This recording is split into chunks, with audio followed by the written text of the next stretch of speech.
Hey, welcome back to Love Wins, where the truth matters because it's the truth that sets us free. Back in 2007, Christopher Hitchens released a book called God is Not Great, How Religion Poisons Everything. Honestly, in some ways, maybe more ways than I would like to be true, I can't disagree. In fact, this past week I was handed a letter that came to our church, handwritten by a former Christian, pleading with the church to do better and to be better. And the letter exposed a lot of pain and a lot of trauma that this person experienced as a result of their connection with and their family's connection with religion. The war in Israel, at the root on both sides, is religion. And history is full of wars and bloodshed and conflict over religion. My own father tells me of the religious conflict within his own family growing up, as one part of the family chose one church and another part of the family chose a different church. But is that all religion is? Is a place of conflict and a source of conflict, or did God intend something entirely different?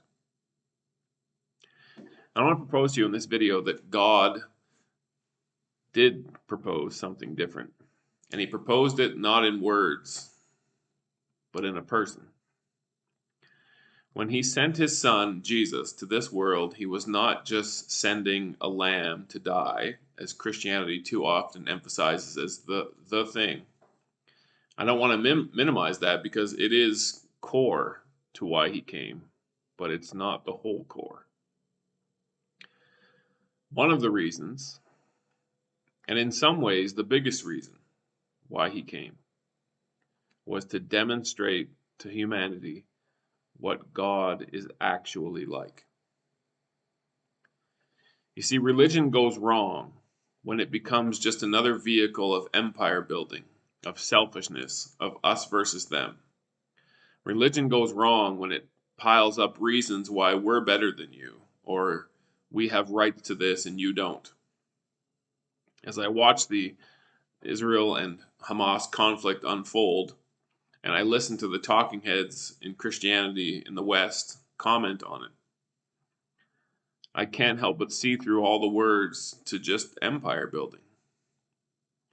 They refer back to facts, both sides do it, and they are facts, but they particularly choose certain facts that make their side seem right, but it's just dishonest. It's not the whole story. And what's really sad is, if you claim to believe in God, your concern shouldn't be empire building to begin with. In fact, Israel and Hamas, Islam, trace their roots back to the Arab nations, all trace their roots back to Abraham.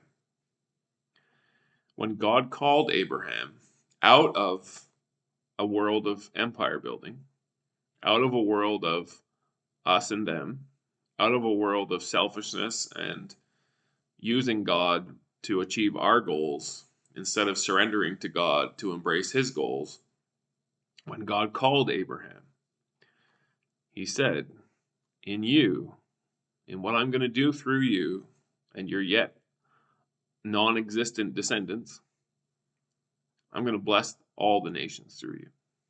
There's a seed coming through you through which I will bless all the nations. You fast forward to Jesus, that seed that was promised, and he's born into an Israelite community that has no regard for all the nations. In fact, they're quite hostile to the nations. That's a fact you don't hear the talking heads say today. This is not an anti-Israel rant. It's an exposure of our own selfishness, whether it's in Russia, whether it's in Ukraine, whether it's in Canada, whether it's in America, whether it's in Afghanistan, whether it's in Israel, whether it's in Palestine. Too many of us have an us and them mentality. Too many of us want to use our nationality and our faith and our religion and our identity and our culture as a means to justify and advance ourselves at the cost of those who are less than because they don't believe like we do, think like we do, etc., etc. But when Jesus came, he didn't buy into any of that. When Jesus came, national borders meant nothing to him. When Jesus came, his compassion and his healing touch and his concern and his teachings were international. They didn't know color, they didn't know creed, they didn't know language, they didn't know borders. His disciples struggled mightily. And if we're honest, as we touched on a little bit last video, within the disciples, who are all Jewish Israelites, they were arguing amongst themselves over who would be the greatest. You see, the truth is, if there was only one nation on earth, only one empire, we would still find ways to fight amongst ourselves. It wouldn't stop. Because the problem isn't a national problem. It's not a religion problem. It's not a creed problem. It's a heart problem. That's why the Bible promises, I will take out your heart of stone and I will give you a heart of flesh.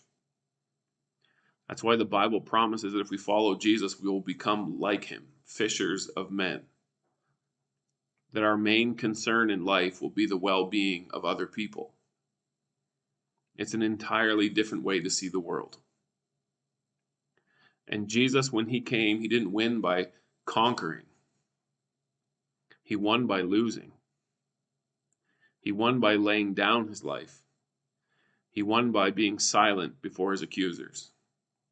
He won by letting them do whatever they wanted so that it could be seen the dark and extreme contrast, stark contrast, not dark contrast, between his kingdom and our kingdoms. Jesus is not like us, but he invites us to join him and to become like him. So don't fall for the Christian talking heads who choose one nation over another and advocate war.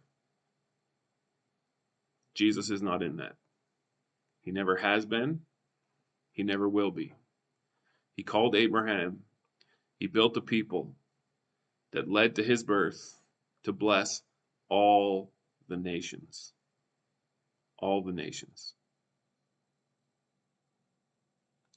If you don't have a heart for all people, God can fix it.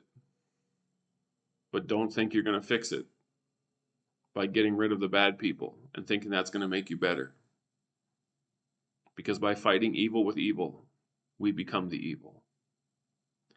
Seek God, seek his heart, and let him do what only he can do. God bless.